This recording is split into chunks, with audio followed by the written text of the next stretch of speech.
Salut à tous et bienvenue sur Easy Learning. Aujourd'hui, on va voyager ensemble, mais sans quitter notre chaise. Comment? En apprenant tout le vocabulaire anglais essentiel sur les moyens de transport. Que vous prépariez un voyage ou que vous vouliez simplement enrichir votre anglais, cette vidéo est faite pour vous. Alors, attachez vos ceintures, fasten your seatbelts, et c'est parti. Commençons par les bases. Le mot transport, en anglais se dit transport, au Royaume-Uni ou transportation aux États-Unis. Facile, non? Maintenant, comment se déplace-t-on en ville? On peut prendre la car, la voiture. Si vous conduisez, on dit I'm driving. Si vous êtes passager, I'm a passenger. Quand on cherche une place pour se garer, on cherche un parking spot dans un parking lot ou car park. Pour les transports en commun, public transport, on a le bus. On attend le bus à le bus stop, l'arrêt de bus. Pour monter, on dit to get on the bus. Et pour descendre, to get off the bus. N'oubliez pas d'acheter un ticket ou d'utiliser votre travel card. Un autre moyen très populaire, surtout dans les grandes villes, c'est le métro. En anglais britannique, on l'appelle the underground ou the tube, surtout à Londres. Aux États-Unis, c'est the subway. La station de métro se dit subway station ou tube station. On prend une ligne, we take a line, par exemple the Central Line.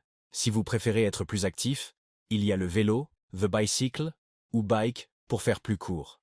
Faire du vélo se dit to ride a bike ou cycling.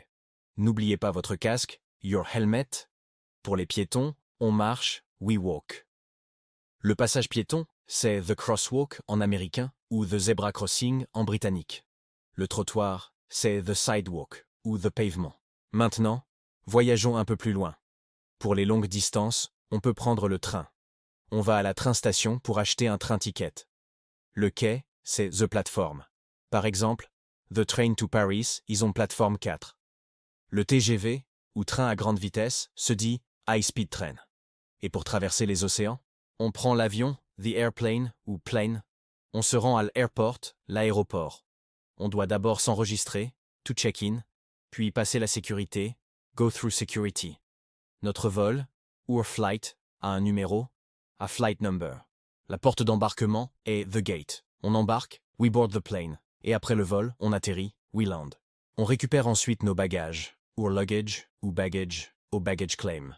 N'oublions pas les transports sur l'eau. Un bateau se dit a boat pour les petites embarcations et a ship pour les plus grands navires comme les bateaux de croisière, cruise ships. Un ferry se dit a ferry, tout simplement. Le port, c'est the port ou the harbor. Il existe aussi des moyens de transport plus spécifiques. Le taxi se dit taxi ou cab. On peut en ailer un dans la rue, to hail a cab. Le tramway se dit tram au Royaume-Uni et streetcar aux États-Unis. La moto, c'est a motorcycle ou motorbike. Et le camion, c'est a truck en américain ou a lorry en britannique. Vous voyez, même pour des mots simples, il y a des nuances. Récapitulons quelques phrases utiles. Pour demander son chemin, excuse me, how can I get to the train station? Pour acheter un billet, a ticket to London, please. Ou one way, pour un aller simple, a round trip ou return ticket, pour un aller-retour. Dans un taxi, vous pouvez dire au chauffeur « Could you take me to this address, please ?» Maintenant, mettons tout ça en pratique avec une petite histoire. Imaginez. Yesterday, I had to go to the airport.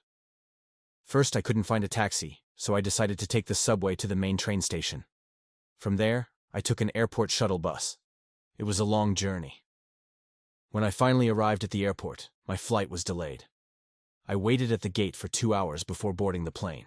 Voilà un excellent aperçu du vocabulaire des transports. Ce n'est pas si compliqué, n'est-ce pas?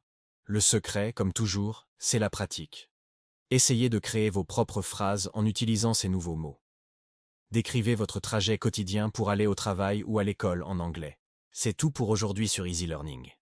J'espère que cette leçon vous a été utile et que vous vous sentez plus confiant pour parler des transports en anglais.